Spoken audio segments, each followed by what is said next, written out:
Assalamualaikum warahmatullahi wabarakatuh. Salam sejahtera bagi kita semua. Om Swastiastu, Namo Buddhaya. Yang terhormat PLT Kepala Dinas Komunikasi Informatika Statistik dan Persandian, Bapak Stefanus Aan Isanugroho SST MSI. Yang kami hormati Kepala Bidang TI Statistik dan Persandian, Bapak Rahayu Slamet ST MAng. Yang kami hormati Kepala Bidang Cipta Karya dan Tata Ruang Dinas PUPR, Bapak Yusuf Syarifuddin ST MSc atau yang mewakili. Yang kami hormati Subkoordinator Bidang Statistik Ibu Liliana Yuni Kristiani Eskom, tim teknis geospasial di Pemerintahan Kabupaten Purworejo, dan hadirin sekalian. Kami ucapkan selamat datang di acara pelatihan dasar bimbingan teknis Simpul Jaringan Kabupaten Purworejo hari pertama di Pendopo Graha Siola Convention Hall, Rabu 20 Maret 2022.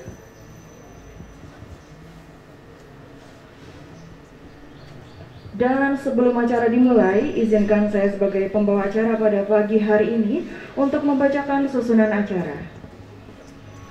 Yang pertama yaitu pembukaan, dilanjutkan dengan doa, lalu menyanyikan lagu Indonesia Raya, sambutan, paparan materi pertama, diskusi, paparan materi kedua, diskusi dan instalasi, dan yang terakhir penutup. Memasuki acara pertama, marilah kita berdoa menurut agama dan kepercayaan kita masing-masing. Berdoa dimulai.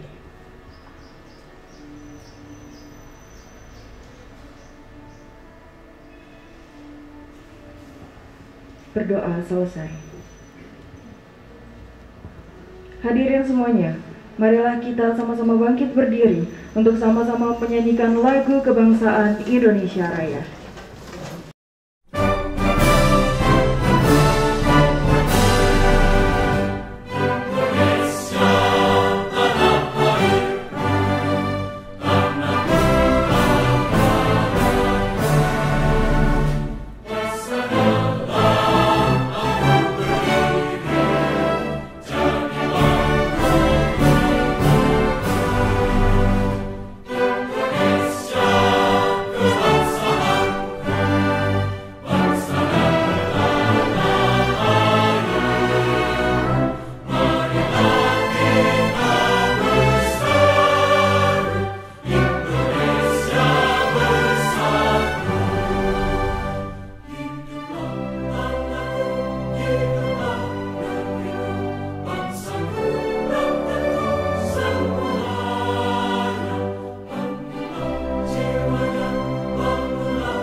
Meningkat acara selanjutnya, yaitu sambutan dari PLT Kepala Dinas Komunikasi Informatika Statistik dan Persandian kepada Bapak Stefanus Aan Isanugroho SST MSI, disilakan dan juga dilanjutkan untuk membuka acara pada pagi hari ini secara resmi. Assalamualaikum warahmatullahi wabarakatuh. Selamat pagi dan salam sejahtera untuk kita semua. Yang saya hormati Kabid TI SP dari PU, Bapak Ibu peserta BIMTEK dasar, pelatihan dasar tentang Geographic Information System atau GIS, semuanya saja. Puji syukur marilah kita panjatkan kehadirat Tuhan Yang Maha Esa hari ini Rabu 30 Maret 2022 kita masih diberikan kesehatan dan keselamatan. Sekarang ini kalau kita berbicara tentang bagaimana membangun daerah sesuai dengan tupoksi masing-masing, itu selalu ditanyakan adalah data mundi, kan gitu. Menjawab permasalahan juga sama, data Anda mana? Nah, pemerintah Indonesia itu sudah mencoba membuat data yang terintegrasi dengan namanya SDI, Satu Data Indonesia. Itu ada data keuangan di sana, ada data statistik di sana, data sektoral ada di sana. Nah, sekarang kemudian ternyata data-data tabular, data-data time series itu kemudian juga dikembangkan lebih lanjut lagi yang kita kenal dengan namanya data spasial. Data spasial itu apa? Data spasial itu data yang didasarkan pada kewilayahan. Data yang berbasis penyajian kewilayahan, baik itu secara administrasi kabupaten, administrasi kecamatan dan desa, atau bahkan kewilayahan tertentu melalui delineasi. Delineasi itu apa tuh? Melalui batas-batas kewilayahan yang di tracking. Delineasi. Nanti akan sedikit banyak nanti akan diajari dari teman-teman PO yang sudah ahli di tata ruang.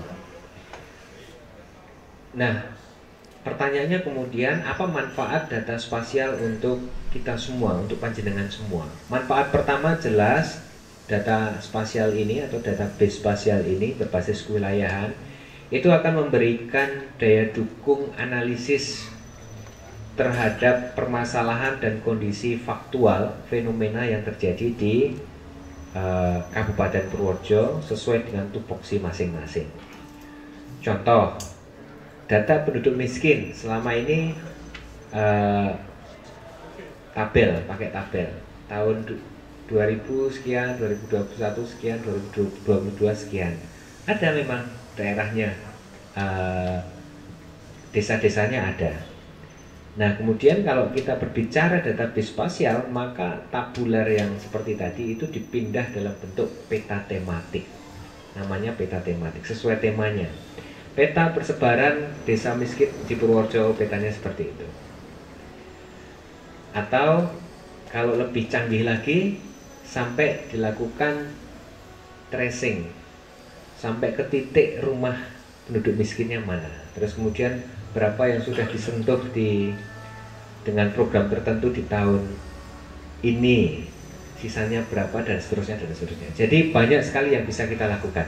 Dan ini akan sangat bermanfaat untuk pemerintah daerah dalam rangka pengambilan kebijakan, dalam rangka melakukan analisis terkait dengan beberapa permasalahan sesuai tupoksi. Dan tidak usah khawatir Bapak Ibu, saya rasa tahap dasar ini nanti baru pengenalan. Saya nggak tahu apakah sampai tracking, tracing, melakukan delineasi lapangan, apakah melakukan atau tidak. Tetapi kita bisa membuat yang lebih sederhana di tahap awal berbasis desa misalnya. Gitu ya Mas ya? Kemungkinan gitu kan?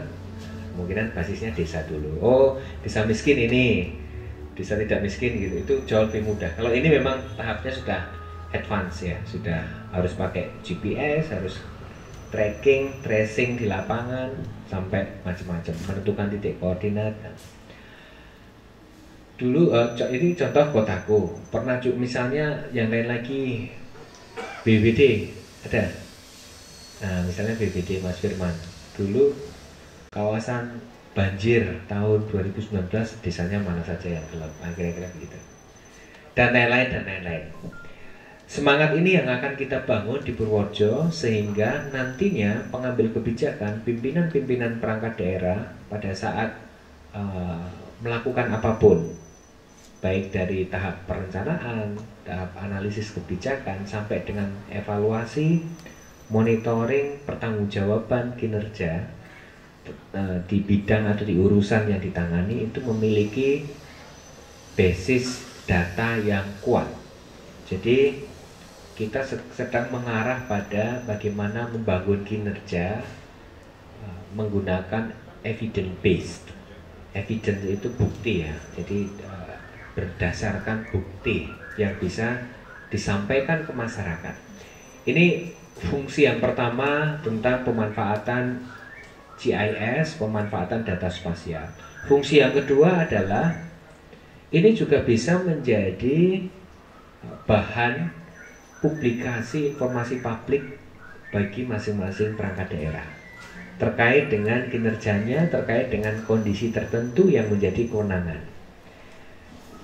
Contoh, misalnya, tidak ada masalah, misalnya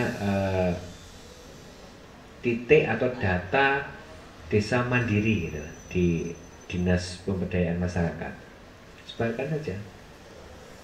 Itu menjadi informasi publik yang dipublish di website, misalnya seperti itu.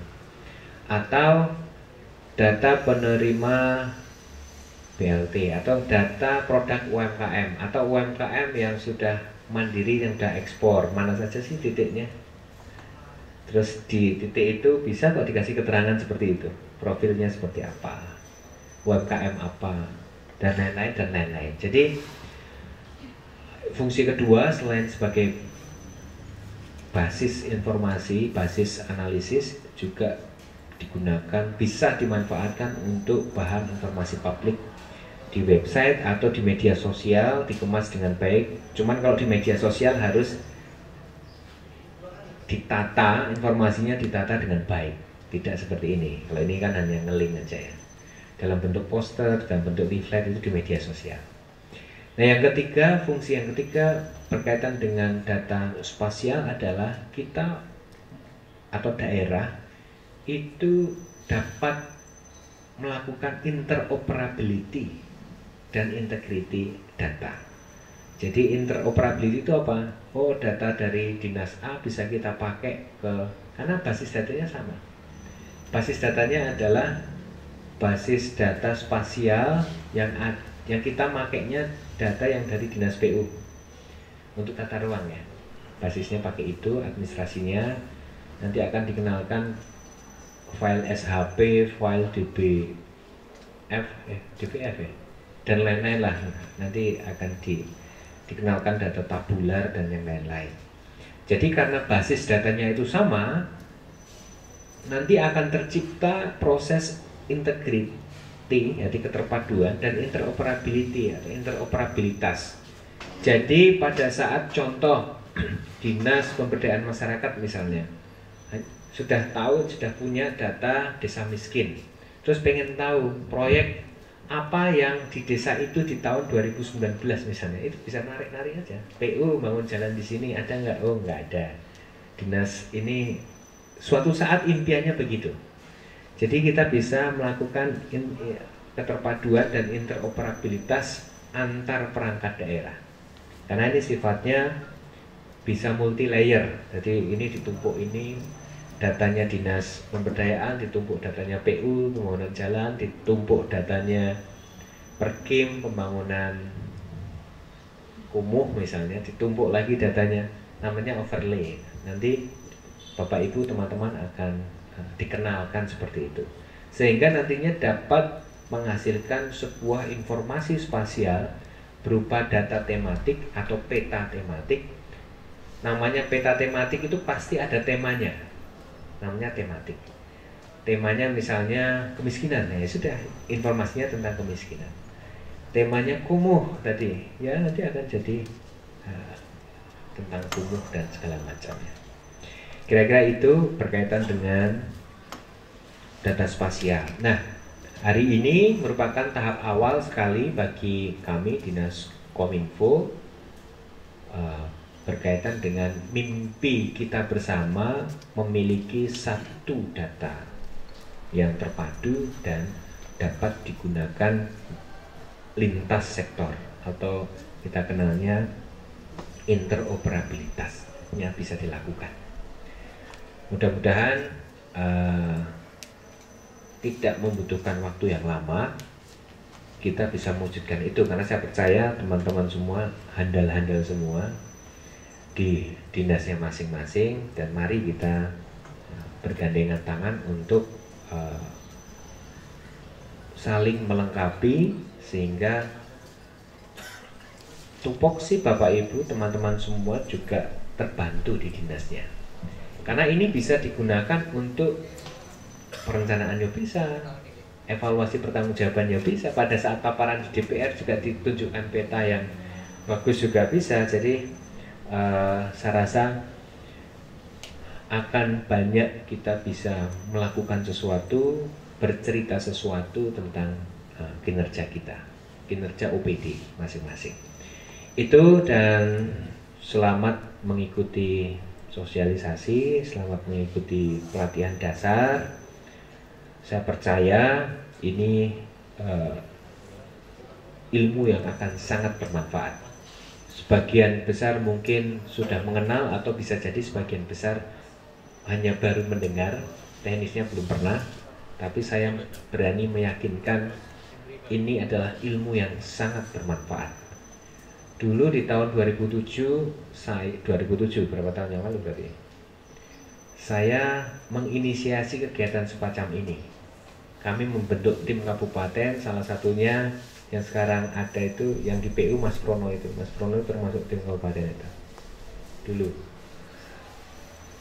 Karena saya tahun 2005 itu di-hire, dikontrak oleh Lapan. Jadi waktu itu GPS di Indonesia belum seperti sekarang. Kalau kita membuka Google Map itu belum seperti sekarang. Dulu tahun 2005 Google Map itu hanya ada di kota-kota besar saja yang ada petanya, selebihnya blank semua.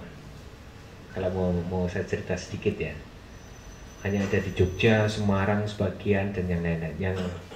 Yang kita di Purworejo itu masih blank karena masih murni citranya Landsat 7 waktu itu. Kemudian pemerintah pusat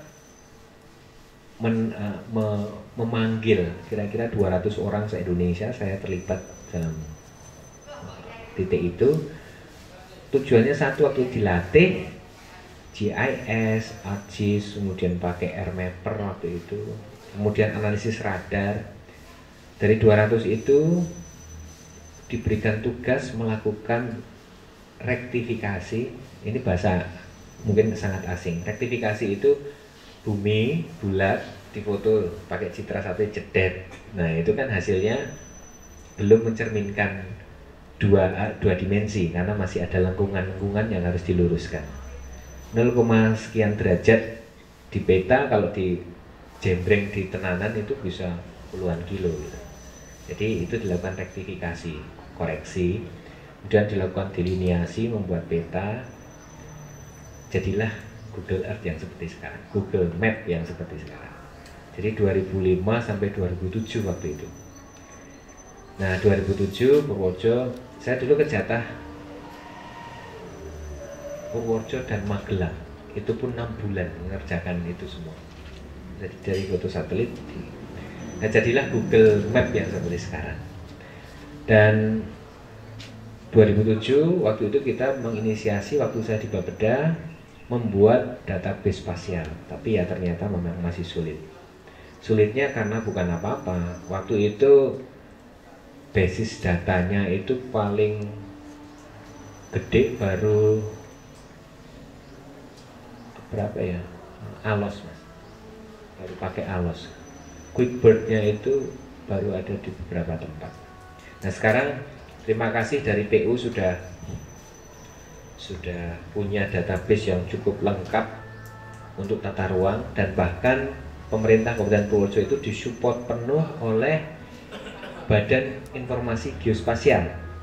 Kepala badannya beberapa kali mampir sempat ke rawuh ke Purworejo, Profesor Aris Marfae, sehingga sudah MOU dengan Pak Bupati, dan ini menjadi salah satu momentum yang baik untuk Purworejo bisa berbicara mengenai pengembangan database spasial. Kira-kira itu teman-teman, Bapak Ibu sekalian. Sekali lagi terima kasih, dan semoga pelatihan dasar hari ini tidak hanya memberikan semangat baru, pengetahuan baru untuk kita semua, tetapi juga memberikan visi yang baru bagaimana kemudian masing-masing pemerintah perangkat daerah itu mampu menyajikan data yang sedikit naik kelas dari data tabular ke data berbasis kewilayahan atau spatial based. Dan dengan memohon rahmat berkat dari Tuhan Yang Maha Esa, pelatihan dasar apa ini judulnya, bimbingan teknis simpul jaringan Kabupaten Purworejo saya nyatakan dibuka. Terima kasih. Saya akhiri. Wassalamualaikum warahmatullahi wabarakatuh. Waalaikumsalam warahmatullahi wabarakatuh.